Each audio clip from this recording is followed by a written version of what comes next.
So, you could please tell us your name, where you're from, and what you do? My name's Scot Brown. I live in Brisbane and I'm a town planner by profession. Great. And how did you hear about the project, and what made you decide to get involved?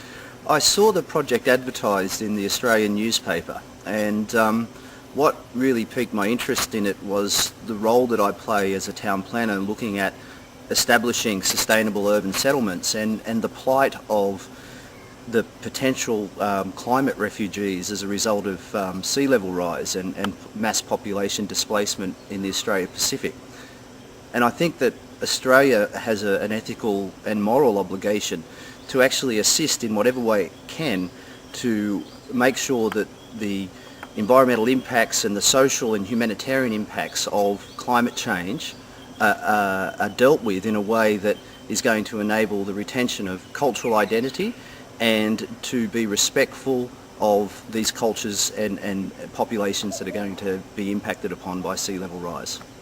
And so we're way into the process of the Consensus Conference. What has your experience been so far? Oh look, to me it's been a very interesting exercise of something I haven't participated in, is this sort of citizens jury process, and to see the diverse views of the people on the citizens panel is really enlightening, and it is really encouraging to see that there are people committed to trying to make a difference. What has it been like working with 13 other members of the panel? Sometimes very challenging because we all have our own opinion and we'd like to express that, but there has been a true consensus developed as a group about what our obligations are or what we can actually do as a nation to assist the issues of sea level rise and population displacement. And I think that it's really humbling for me to be able to work with such a group. Any expectations for the outcomes or any hopes? Expectations is a big thing because we all have expectations about trying to do the best we can. I think at the very least, if we can raise the profile of the issue of sea level rise and climate change, and from that raising of the profile we can actually get some action and some tangible outcomes, then I would be happy with that.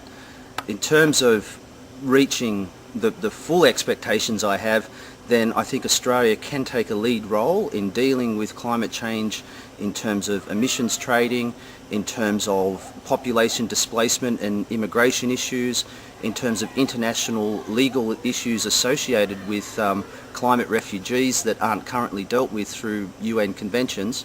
Then we have a great opportunity to take that leadership role.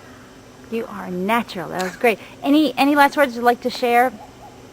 I'd like to thank the people who are running this process for taking the time, and that's Green Cross Australia, to thank them for their commitment to making a change and making a difference in the world that we live in.